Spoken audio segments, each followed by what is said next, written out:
Hi everybody, welcome to my channel. My name is Margaret Ellis Raymond. I'm an author and I was born with Tricuspid Atresia. Today I am going to be talking about my treatment after surgeries. If you've been following my channel for a little while, or if you know me, you notice that my hair is different. Because of coronavirus, I did not want to go into a salon and get my hair cut. I don't care how safe they say they're being, I don't want to do it. So I reached out to my best friend and I was like, hey, can you cut my hair? And she did. There's Fenway. What are you eating? Yeah, Lillian, this is vomitrocious. Right in the heart. It looks good. With the, oh. I poke your eye out? I'm sorry. Yep. I also posted a picture on Instagram, and if you are not following me there, definitely check it out. Links are in the description. I also have a Twitter, but that's mostly about my author and editing world. So today's topic is treatment after surgeries and follow-up care and what that looks like. We're gonna start with the less invasive tests that I have performed every couple of years or every year, depending on the time frame. And this time frame is going to be different for every single patient based on what your cardiologist believes is best for you.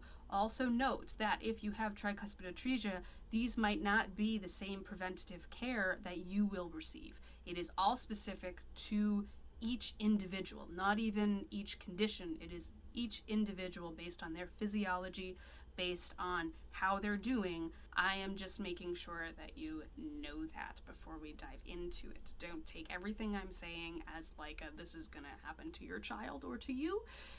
It might not. It's just all different for everyone. Okay, moving on. Here we go. The first thing that I do every single year is at the end of my annual cardiology appointment, my cardiologist gives me a lab slip and I go get my blood drawn. I don't like needles. I really don't. I'm not a fan.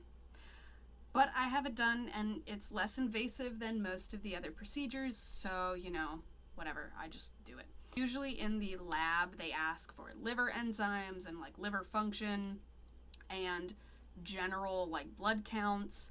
I think there's some other tests that they run with that one blood draw, but I don't actually know all of the names of them. But getting my blood drawn is done every single year at the end of my appointment. The second thing that I do every single year is a Halter Monitor. And actually this is not, this hasn't been every single year. Depending on how I'm doing, some cardiologists will say, oh, like we're gonna go 2 years on your Halter. Or, oh, actually we should do it every year. I recently called my cardiologist and I asked him all these questions because I wanted to better understand all these procedures, and he said, based on my condition, I should be getting a Halter every single year. And I was like, that hasn't happened, so I need to talk to my cardiologist and be like, yeah, can we do that test? Because I haven't done it this year. Hello. So just speaking up to your cardiologist and letting them know, like, hey, I need this done. That's okay. Do that because you should. What is a Halter? Let's get into that. So a Halter is basically like a Walkman EKG. At the end of my annual visit, they'll be like, okay, let's put you in a room. We're going to get your Halter on. And I'm like, okay, great, cool.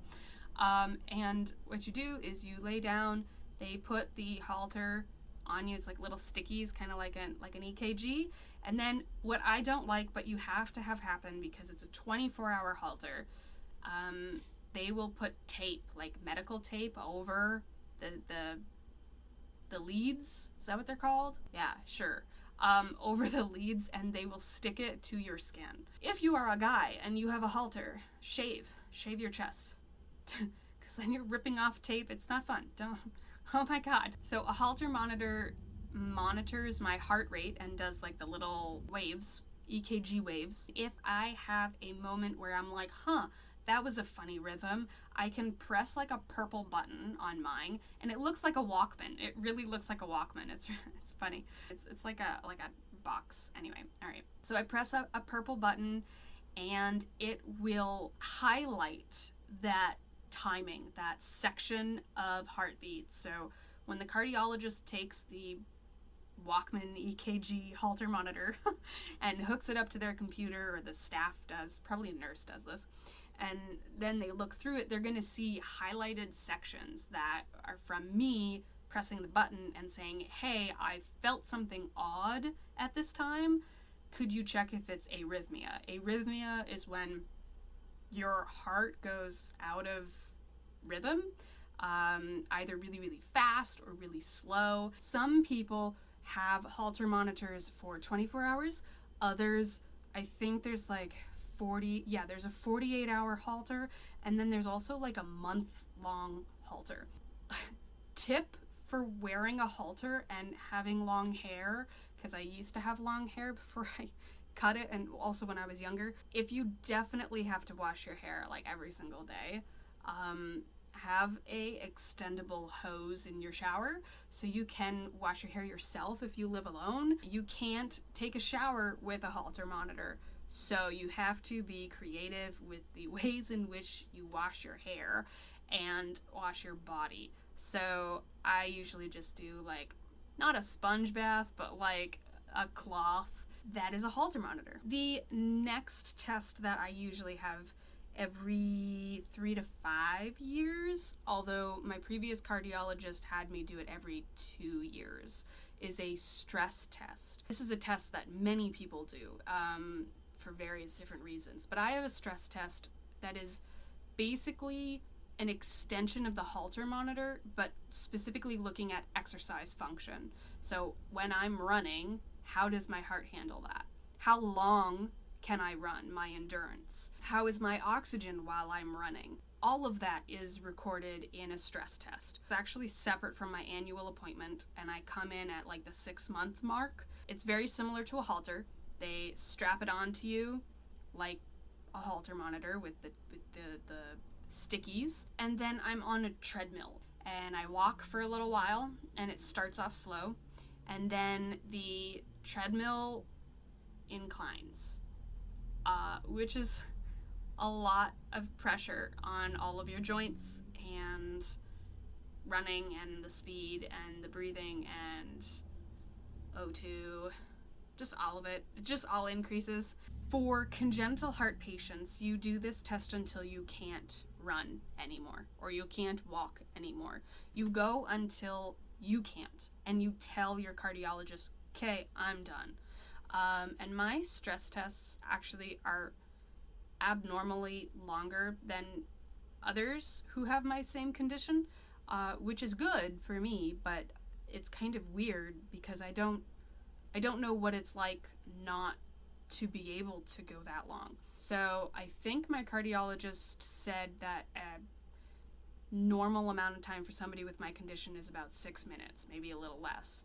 And I run and walk and jog for about 10, 11. So now we move on to more invasive tests. These tests, I have only had 2 completed, I think of each, maybe 1 of a calf, but 2 MRIs. So I already told you what they are. So the first one is an MRI. This is the next invasive or slightly more invasive test. And an MRI is completed for me specifically every 3 to 5 years. The MRI is really used to see function in the heart and see how it's beating in real time, how it's working.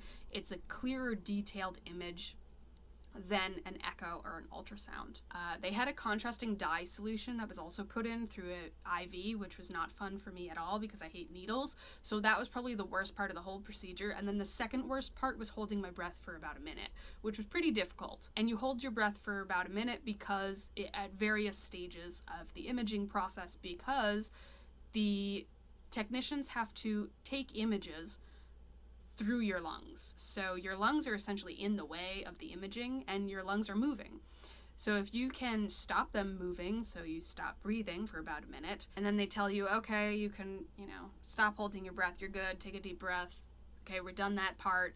And then, you just lie there, keep your eyes closed, listen to the music, and then they're like, okay, next round of don't breathe for a minute. And you're like, great, cool. Ceiling is like really close to your face, and it's kind of, I'm not really claustrophobic, but in an MRI machine I am. So what I would recommend is keep your eyes closed. The minute the machine starts moving, in, just keep them closed. If you have access to music or they don't offer you the option of listening to music, tell them. Be like, yo, I need music to calm down. Like, please put something on. And you can even be specific. I actually was able to request certain music so I could listen to music that I knew was going to calm me down, and that helped a lot. And that is an MRI. The next and last procedure that I have been told is probably in my future at some point soon is a catheterization. So my catheterization schedule is every 5 to 10 years. Or when doctors notice that my O2 stat is going down and dropping rapidly. If my O2 stat goes anywhere in like the high 80s, then I would probably have a catheterization. And for a long time, I thought a catheterization was when doctors went in and like plugged up holes that had happened or like leakages from the surgery. I thought it was like a weird patch job for my heart. But once I called and talked to him about it, I realized what it is. A catheterization is there to fix what doctors call collaterals. What are collaterals? Collaterals is the body's way of trying to fix your congenital heart condition. Well, not completely, but at least create new channels for blood to flow, because the heart is like, oh, it's so much pressure in here. With CHD patients, collaterals form because the pressure is so intense from that one ventricle doing all the work, and that pressure, there's not 2 pumping chambers, there's just one, and all of the body's blood is going through that one ventricle. So there's a ton of pressure in this one area of the heart. The collaterals themselves create more pressure for the heart, which is not good. So when cardiologists go in with a catheterization, they are looking to coil or block certain collaterals that are not needed, or being sent to certain areas they should not, or being created in certain areas they should not. A catheterization is also used as a hemodynamic assessment. What on earth is that? Well, a hemodynamic assessment is a fancy medical term for checking the oxygen levels in your blood. It is like taking an O2 monitor and sticking it into your heart and getting a much better accurate reading of pressures in various places, so that doctors can really determine where they should coil, where they should plug. Catheterization can also be used at birth when diagnosing specific congenital heart defects, so it's a much more accurate image than a MRI is. So that is what a catheterization is and what it does. So we have come to the end of this video. Hopefully I gave you a lot of information that clarifies some things for you. Definitely comment down below if there's any other topics that you want me to discuss. Next video is going to be about getting a new cardiologist, so definitely tune in for that. I will be wearing the same attire because I decided to take this really long recording and split it into 3 different videos. So if I'm wearing the same stuff but it's a different topic, it's a different video. Anywho, I will catch you next time. Keep being your unbeatable self.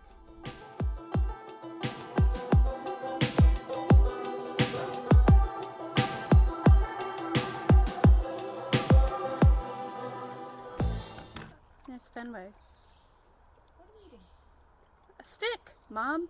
I'm eating a stick.